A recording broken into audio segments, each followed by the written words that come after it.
공수처는 검찰 이중대인가? 공수처의 노골적인 김영철 검사 구하기 국민과 함께 강력히 규탄한다. 2024년 11월 19일 공수처는 현재 국회에서 탄핵이 진행 중인 김영철 검사에 대한 고발 사건 3건 모두에 대해 무혐의 불기소 처분했습니다. 국가 공권력인 수사의 생명은 공정성입니다. 그런데 다음에 3가지 점에서 공수처의 김영철 검사에 대한 수사는 수사의 기본 원칙을 지키지 않았습니다. 첫째, 공수처는 이 사건의 피고발인인 김영철 검사에 대한 소환 조사나 장시호와의 휴대폰 통화, 카톡, 텔레그램 등 기본적인 증거 조사조차 시행하지 않았습니다. 김영철 검사에 대해서는 서면 조사만 시행하고 모든 피의자에 대해 통상적으로 실시하는 소환 조사조차 실시하지 않았습니다. 도대체 공수처는 현직 검사, 특히 윤석열 사단이라고 불리는 찐윤 검사들에게는 한없이 관대한 겁니까?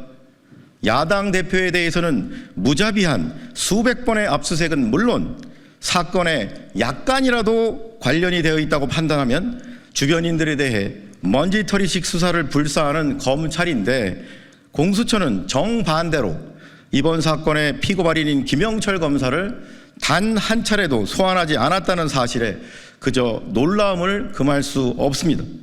공수처의 이 사건에 대한 수사 의지가 얼마나 없었는지를 단적으로 보여줍니다.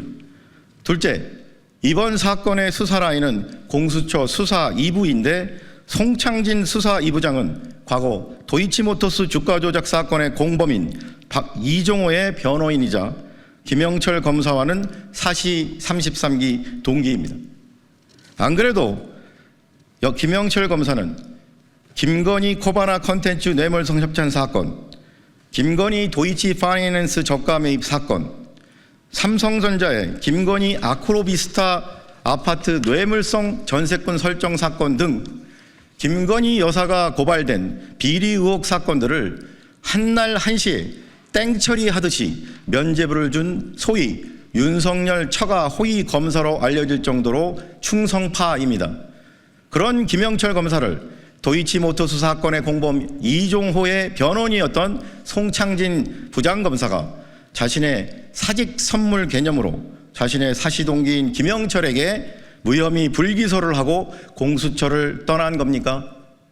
더욱 황당한 것은 이 사건의 주임 검사였던 공수처 수사 2부 김상천 검사 역시 이 사건을 마지막으로 김영철 검사에게 면죄부를 주고 사직한 송상진 부장검사와 마찬가지로 사직하면서 마지막 사건으로 면죄부를 주고 떠났습니다.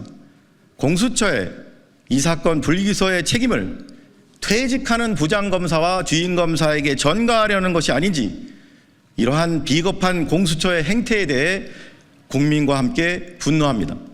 마지막으로 공수처의 김영철 검사에 대한 불기소 이유서는 마치 김영철 검사만을 위한 변론 요지서와 같습니다.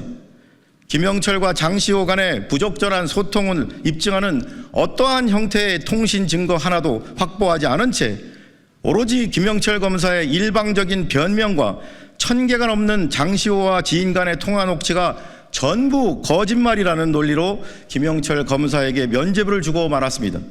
이 정도면 수사가 아니라 면죄부 주기를 위해 얼마나 공수처가 노력했는지 법을 잘 모르는 일반 국민들도 절감할 정도입니다. 현직 검사와 피의자의 부적절한 사적 관계를 넘어 국가 공권력을 동원하여 검찰이 바라는 방향으로 수사의 결론을 도출하기 위해 자행된 법정 증언 사전 연습 등 각종 비리 의혹에 대해 고발인으로서 법원의 재정 신청에 의한 이의제기 절차를 시작하겠습니다. 이 사건의 실체적 진실은 결국 역사와 국민 앞에 드러날 것입니다. 언론인 여러분들도 국민과 함께 끝까지 함께해 주십시오. 감사합니다. 2024년 11월 21일 사법정의 바로세우기 시민행동.